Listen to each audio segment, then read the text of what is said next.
Shade here, or TheScentedMrs on Instagram. What I'm here to discuss with you are some basic essential information or knowledge on perfumery. And today's topic is the 5 different types of perfumes.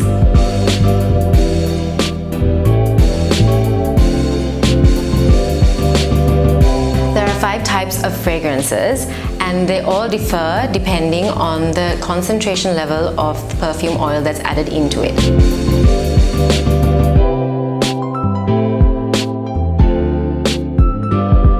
So we're going to go with the first type, and that's the Eau Fraiche version. So basically what this has is a lesser amount of concentrated perfume oil. It has only 1 to 3% of concentrated oil, which means it's also in a perfume. If you take it as a perfume, then it's lower in cost as well.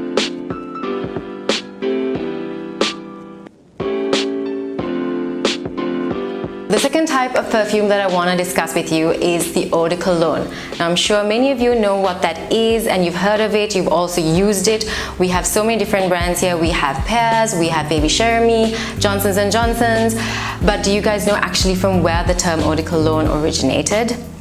It is, if you take it in basic terms, water from Cologne. And Cologne is a city in Germany. So it was a specific type of fragrance that was produced in that part of Germany. But now, in the fragrance world, we use it specifically for men's fragrances or to market men's fragrances.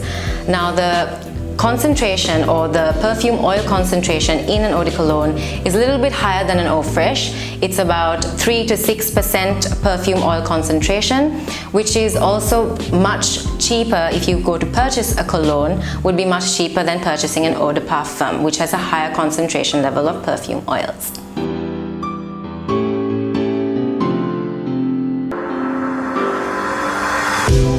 So the third type of perfume that I want to talk to you about is the Eau de Toilette.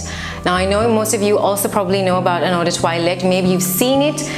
Yes, it sounds like toilette, but it's pronounced toilette. And what it basically translates to is toilet water, but that's not it. It's actually grooming water.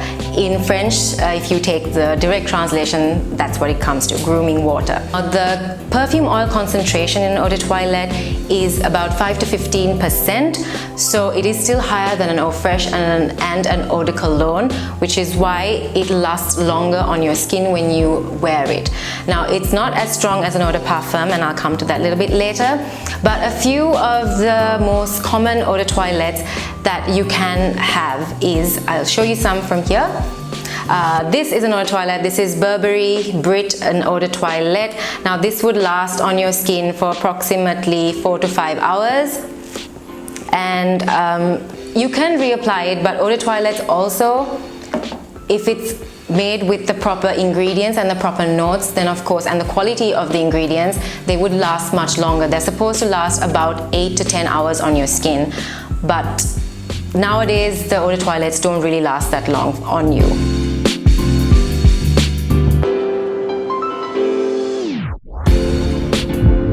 So the fourth type of fragrance is the most common type, and that is the Eau de Parfum. And this is the second most concentrated type of fragrance that I have for you today. So the Eau de Parfum is very popular, very common. Most of you guys go for the Eau de Parfum because it's strong, it's long lasting, and it just fills up a room, basically. So because concentration levels are 15 to 20% of oils, perfume oils in the specific fragrance, and that's a lot, you guys. So because of that, the fragrance lasts longer, it stays longer on your skin, it stays longer on your clothes, and it also fills up a room. It won't be just a skin scent. People will be able to smell you sometimes from another room, from even maybe a few meters away. So, which is why they are also more expensive than an Eau de Toilette. And most of the time people go for the Eau de Parfum because it's worth the money that they're spending, because it lasts longer and they can keep the fragrance for much longer. They don't have to keep reapplying it. They don't have to keep spraying it over and over again.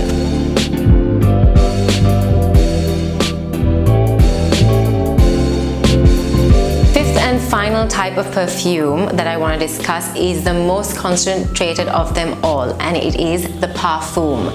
Now this is the most concentrated, and it is very, very pricey because it is the most concentrated. Now the concentrated oil levels are 15 to 40%, which is why it is that pricey, and it is also very rare to find the parfum versions of fragrances. Especially in Sri Lanka, I doubt that we have any parfum type fragrances here or any of the brands bringing them down here, because it is really, really pricey and it's very rare to find. So which is why the eau de parfum, the eau de toilette and the eau de cologne are way more accessible. They're way more wallet friendly as well. And yeah, so those are the 5 types of fragrances that I wanted to discuss with you and bring some light.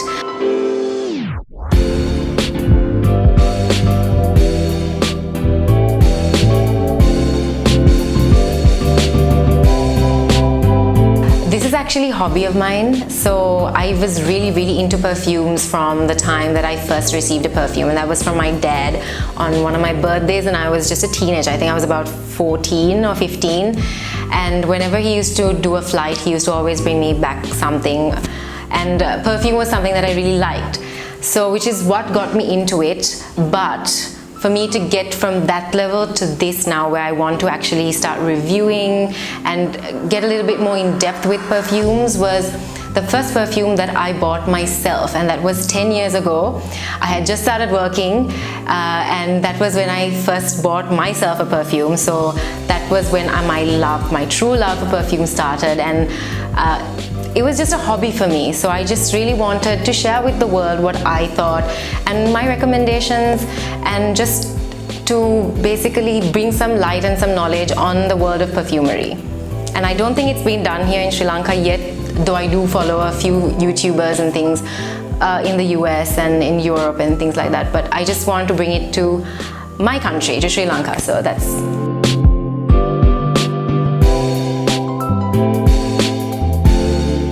Thank you guys so much for watching, and thank you 360 Squared for giving me this platform to talk about something that I really love.